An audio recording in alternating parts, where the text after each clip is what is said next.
Social മീഡിയയിൽ തരംഗമായ cockroach Janata പാർട്ടിയുടെ social media account പൂട്ടിയത് സുരക്ഷാ ആശങ്കയെ തുടർന്ന് എന്ന വാർത്ത ഇന്ന് പുറത്തുവന്നു. ഇന്റലിജൻസ് റിപ്പോർട്ടിന്റെ അടിസ്ഥാനത്തിലാണ് ഈ നീക്കം. സ്ഥാപകൻ അഭിജിത്ത് ദീപ്കെ അറസ്റ്റ് ചെയ്യപ്പെട്ടേക്കുമെന്ന ആശങ്കയിലാണ് കുടുംബം. അതിനിടെ കേന്ദ്ര സർക്കാരിനെ പരിഹസിച്ച് കോൺഗ്രസ് രംഗത്തെത്തി. നടപടി അപഹാസ്യമെന്ന് ജോൺ ബുട്ടാസ് എംപിയും 24-നോട് പറഞ്ഞു. ഇന്ത്യയിലെ ചെറുപ്പക്കാർക്ക് അവരുടെ അഭിപ്രായങ്ങൾ പ്രകടിപ്പിക്കാൻ വേണ്ടി സാമൂഹ്യ മാധ്യമങ്ങളിൽ ഈ രൂപത്തിലുള്ള സറ്റയർ രൂപത്തിൽ വരുന്നതിൽ യാതൊരു അത്ഭുതമില്ല. എന്നാൽ ഇതുപോലുള്ള നടപടികളെ രാജ്യദ്രോഹപരമായിട്ടുള്ള രീതിയിൽ കണ്ട് അവരുടെ അക്കൗണ്ടുകൾ പൂട്ടുക എന്ന് പറയുന്നത് ഒരു ഫാഷിസ്റ്റ് സംവിധാനത്തിന് ചേരുന്ന നടപടിയാണ്. വിനീത വിജി ഉണ്ട് ഡൽഹിയിൽ നിന്നും കൂടുതൽ വിവരങ്ങളുമായി. വിനീത, എന്തായാലും CJP കോക്രോച്ച് ജനതാ പാർട്ടി ഉണ്ടാക്കിയ ഓളം അത് അവസാനിക്കുന്നില്ല. പക്ഷേ അത് അല്പം വിവാദങ്ങളിലേക്കും കാര്യങ്ങൾ പോവുകയാണ്. ഇതിന്റെ സ്ഥാപകനായ അല്ലെങ്കിൽ ഈ അക്കൗണ്ട് തുടങ്ങിയ അഭിജിത്ത് ദീപ്കയ്ക്ക് ഇപ്പോൾ വധഭീഷണി ഉണ്ട്. അത്തരത്തിൽ സന്ദേശങ്ങൾ അഭിജിത്തിന് ലഭിച്ചു എന്ന രീതിയിലുള്ള വാർത്തകളും പുറത്തു വന്നു. അതുമായി ബന്ധപ്പെട്ട് അഭിജിത്ത് തന്നെ അത് വെളിപ്പെടുത്തുകയും ചെയ്തു. ഏത് രീതിയിലാണ് ഇപ്പോൾ ഈ വിഷയം ചർച്ചയാകുന്നതൊപ്പം കുടുംബത്തിനും ചില ആശങ്കകളുണ്ട് എന്ന് പറയുന്നുണ്ടല്ലോ.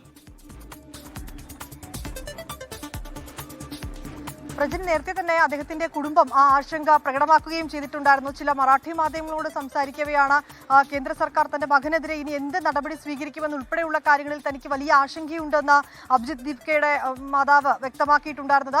അതിന് പിന്നാലെയാണ് ഇപ്പോൾ അദ്ദേഹത്തിന് ഒരു വധഭീഷണി സന്ദേശം കൂടി ലഭിച്ചിരിക്കുന്നത്. ഒരു നമ്പറിൽ നിന്നാണ് അദ്ദേഹത്തിന് ഈ സന്ദേശം ലഭിച്ചിരിക്കുന്നത്. ഈ സന്ദേശം ഉൾപ്പെടെയുള്ള കാര്യങ്ങൾ അഭിജിത്ത് ദീപ്ക തന്നെ അദ്ദേഹത്തിന്റെ എക്സ് അക്കൗണ്ടിലൂടെ അത് ഷെയർ ചെയ്തിട്ടുമുണ്ട്. അതിൽ പറയുന്നത് പണം വാങ്ങി അക്കൗണ്ട് പൂട്ടണം എന്നൊരു ആവശ്യം ഉന്നയിച്ചിട്ടുണ്ട്. അതിന് തയ്യാറായില്ലെങ്കിൽ അമേരിക്കയിലാണെങ്കിൽ പോലും അവിടെ വെച്ച് വധിക്കുമെന്ന തരത്തിലാണ് ആ ഭീഷണി ഉള്ളത്. അത് ആരാണ് ആ ഭീഷണി അയച്ചിരിക്കുന്നത് ഉൾപ്പെടെയുള്ള കാര്യങ്ങൾ ഇനി അന്വേഷിച്ച് അതുമായി ബന്ധപ്പെട്ടുകൊണ്ടുള്ള അന്വേഷണം ഉണ്ടാകുമെന്ന് തന്നെയാണ് നമ്മൾ പ്രതീക്ഷിക്കുന്നത്. പക്ഷേ ഹിന്ദിയിലാണ് ഈ ഭീഷണി സന്ദേശം എത്തിയിരിക്കുന്നത്. ഈ സന്ദേശം അയച്ച ആളുടെ പേരോ അല്ലെങ്കിൽ അതുമായി ബന്ധപ്പെട്ടുകൊണ്ടുള്ള മറ്റു കാര്യങ്ങളൊന്നും തന്നെ വെളിപ്പെടുത്തുന്നില്ല. അക്കൗണ്ട് പൂട്ടണം എന്നൊരു ആവശ്യമാണ് അവർ മുന്നോട്ട് വെച്ചിരിക്കുന്നത്. ഒപ്പം തന്നെ പണം നൽകാം എന്ന് പറയുന്നുണ്ട്. പണം നൽകി അക്കൗണ്ട് പൂട്ടണം എന്നൊരു ആവശ്യം അവർ മുന്നോട്ട് വെച്ചിരിക്കുകയാണ്.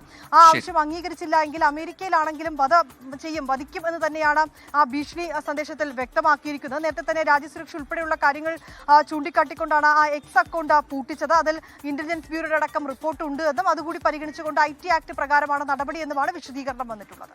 പ്രജിൻ, ശരി. വിനീത വിജിയാണ് വിശദാംശങ്ങൾ നൽകിയത് ഡൽഹിയിൽ നിന്ന്.